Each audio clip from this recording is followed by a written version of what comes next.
Hey everyone, this is Erin from Lady Be Collective, and I just wanted to come on and talk a little bit about my journey and why I started Lady Be Collective and why I want to help other women kind of navigate life while being able to feel comfortable accepting themselves, um, accepting the fact that we have a voice and it needs to be heard, um, and to kind of find our power or take back our power depending on your situation, and all while feeling a lot of anxiety or depression and having those different obstacles as well.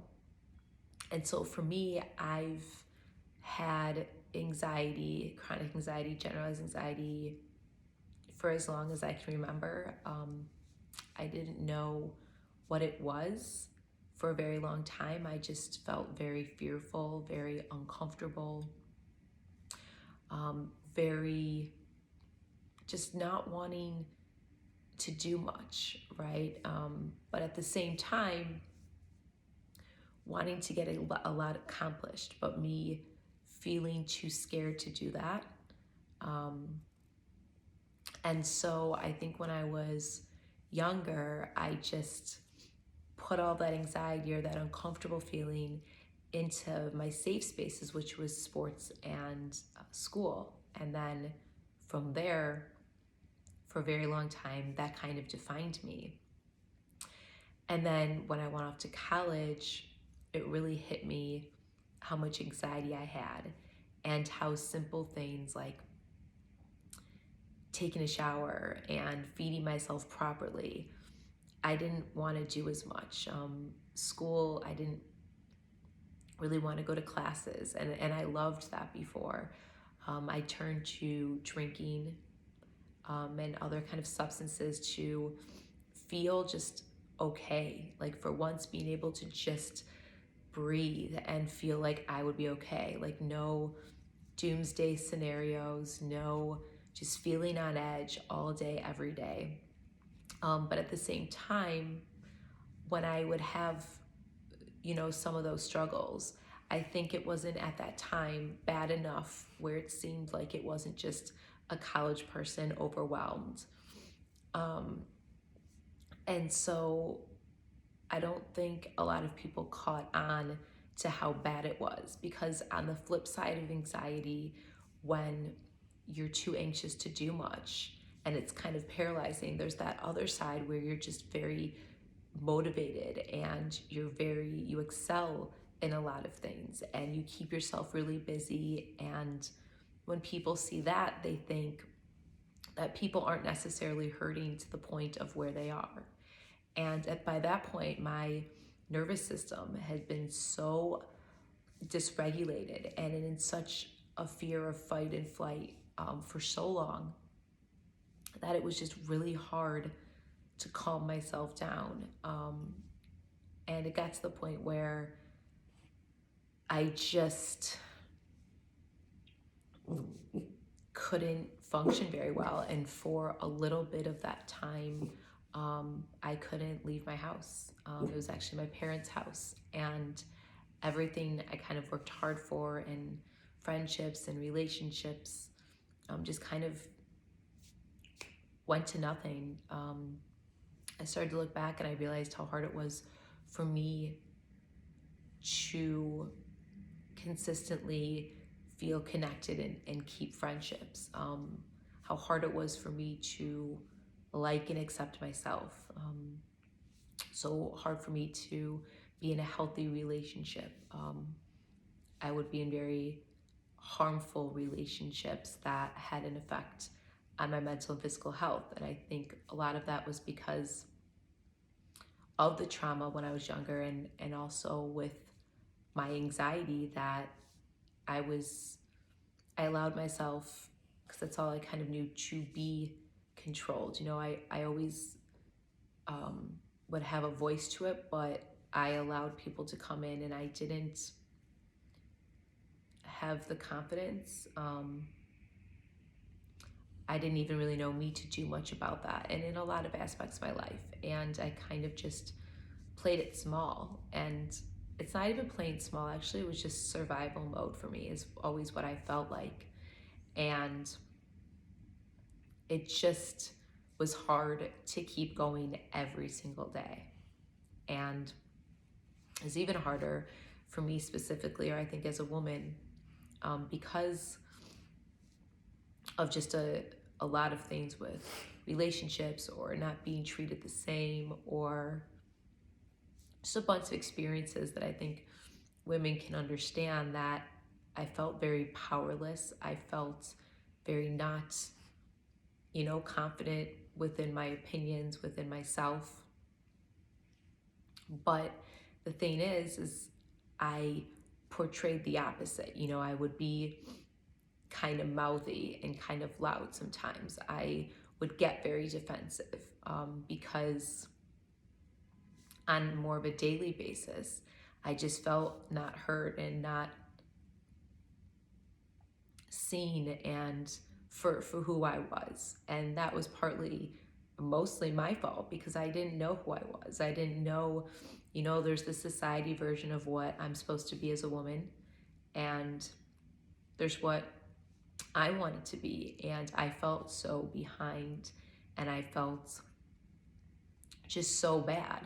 But at the same time, I knew that, like, deep within me, I knew I was like capable of more. I knew that I had these qualities that felt like I could connect to others that were hurting, and that I could help other women while helping myself kind of gain our own independence. And I think it's hard for a lot of people, because independence is a bunch of stuff. Sometimes, when we talk about independence, we talk about financially independent, but a lot of times we're physically dependent or mentally dependent on people or substances, or anxiety, or we're defined by these things, or we think that we are. And it really curbs our growth and how our mind thinks, and how we can kind of get out there and get back to ourselves. And it also,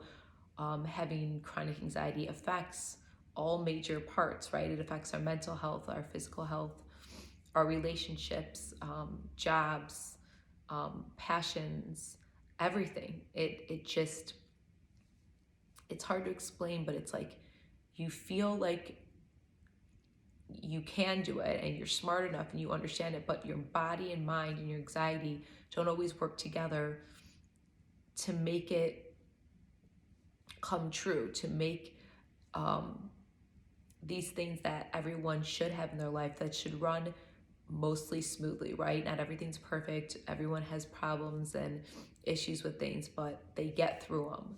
For people with chronic anxiety, it's just very hard to balance all of them. And it's very hard to do that when you're coming from kind of a disadvantage. If, like me, and a lot of other people, you didn't exactly know it was anxiety, or you thought that you'd grow out of the anxiety, or you thought it was not going to get any worse. And as life went on and experiences went on and things happened, little by little, different aspects got worse. But at the same time, you're trying to be strong and hopeful, and you're kind of drowning. And those waves of you feeling good, and then feeling like you're kind of drowning again, and feeling like you make one step and 10 steps backwards with things.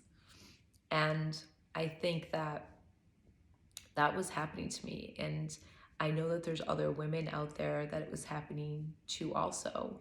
And they felt very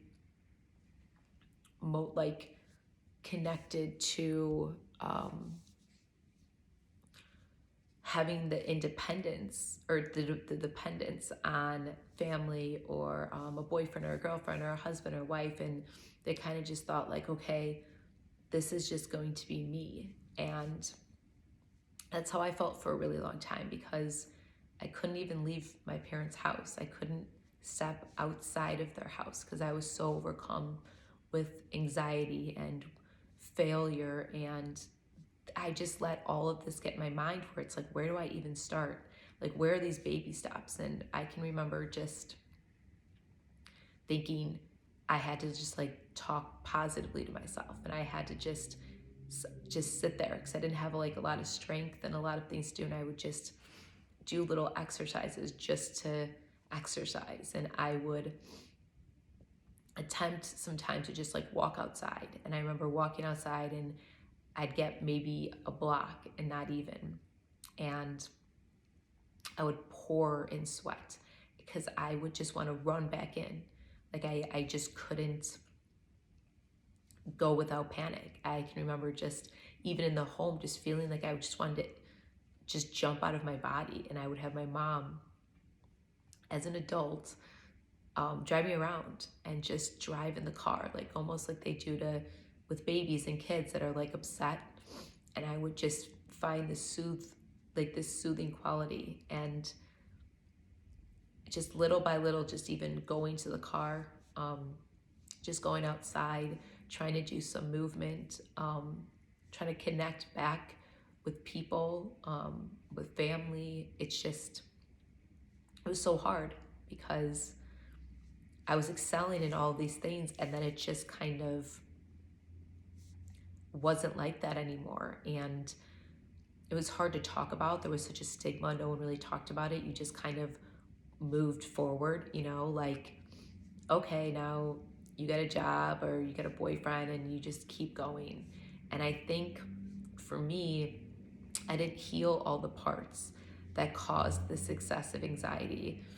I didn't see how bad it got. I could rationally say that it got that bad, but I just remember times like crawling to the bathroom because I didn't have enough strength, because I was so anxious. And people don't get that, like how anxiety literally allows you to just not want to eat sometimes, want to sleep, do anything. And I felt like at the other end, there was just like this hope, and I had the world at my fingertips, and I knew I could do anything, and I was just getting in my own way. And so was anxiety. And I just never wanted to feel that way again. I didn't know where I'd go from there, but I knew every day that I would have to show up really, really scared. But I'd still have to show up, and I'd have to make a life for myself. I didn't have anyone to really help with that, or who understood, and I didn't really explain it well. And so when I would do videos or I would do something with anxiety, I would kind of just keep it baseline because I didn't know how to share all the elements of my story. Even now, this is just like one element of anxiety, but not all the other experiences. And I just felt like it kept at a surface level. And so little by little, I just kept going, but I would still find the same roadblocks. I would still have anxiety, but I would push through them. And finally, after so long, I pushed through enough to start making a life that I was proud of, and that I really, really put in the work for. And that's a lot of work that's always unseen by people, just in general. And again, anxiety can be such an invisible disease, an illness. And I think that this time around, and when I started Lady B Collective, I really just never wanted, especially women, to feel alone in this. And I wanted people to know that you can make a life for you, like sometimes it gets overwhelming because there's so many people saying like, I got through this obstacle, and then they have like all this societal things to show for it. And it makes women especially think like, well, I can't share my story or parts of my story if I don't have this like storybook ending, right? And for me, like, there is no ending. It's always going to be one kind of health journey. And I wanted to discuss this a little bit today because I want to start talking about little pieces of my past that um, promoted more of the anxiety and the depression, and then what I did to kind of stop that suffering cycle, right? And to try to get into the wellness part of it. Because a lot of times we don't want to get stuck on, we want to know the background and how we can get to a better place. We don't want to get stuck on that suffering. We want to get back on the wellness. And so I think I just wanted to share this with you guys, and just be more out there with that, and why I even started writing. And I was writing out the pain and my experiences, and so many of you understood to a degree, and I just want to keep going in that, and to keep sharing as much as I can to end the stigma and help that, to raise more awareness for anxiety, to raise more awareness for women's issues, infertility, and abuse, verbal and physical abuse that women go through, sexual assaults, sexual inappropriateness, just anything that we've gone through that maybe we didn't always heal, but now we want to taking back our power, and taking back and having a voice, and having more of a voice that's from an authentic healing place, not just a very hurt place. And I'm still at that point where there's hurt, there's pain, and there's always going to be those remnants, but to rise above that and start really, really healing and coming forth with that, and going more into the wellness. And so for my page and even my website, I just want to dive into more mental health awareness, and then the wellness of that, and just different things that I've done, that other people have done, that just really help people that are having mental health issues, that have mental illness, to be able to live a healthy life and know that we're not defined by it, and to have resources and talk about ways and be honest about how hard it is, career-wise and friends-wise, and family-wise, and all those different aspects of life, to just kind of be where we want to be present and grateful, but also to know that we can, and we can have more than we ever thought we could. And I know that because I'm sitting here never thinking that I could do a video where I could get through the whole video in my place, just able to leave my home. And I'm here, and I might not be in a mansion. Well, I mean, I'm definitely not in a mansion. And I might not have what everyone in society has, but I do have gratitude and a lot of inner peace. And my circle of people I love and I trust, and I have people who love me and I love them.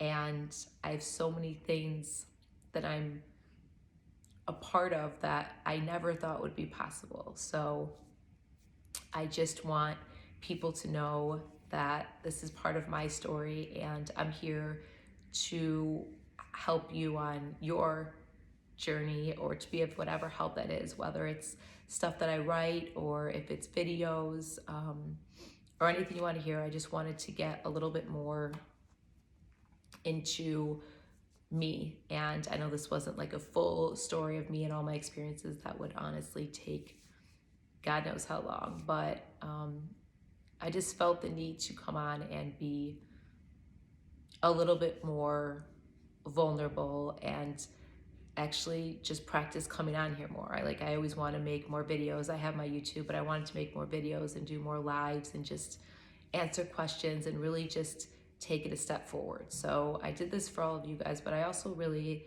at the core of it, did it for me to put myself out there more. And I guess that's it. I didn't really have where I was going with this or what I was going to say, but I just wanted to talk and share. So if you have any subjects you want to talk about, if you just want to send love and peace, if you just want to say that you understand, I'm just here for us. Lady B Collective is supposed to be a collective of women and women's health and mental health and wellness that we could all just be real about and kind of uplift each other. And you know, we're all in different boats in this, but we all can find our little niche to find as much happiness as possible. So comment below if you like this, if you want to hear more videos, if you want to hear more of my story. I'm just trying to figure out where to go from here. I've written some ebooks, I'm doing my blogs, and I just don't want it to get stale. I really want to be bold with what this is about and what Lady B Collective is about. So any helpful tips or things that you guys want, I mean, you guys all made this possible.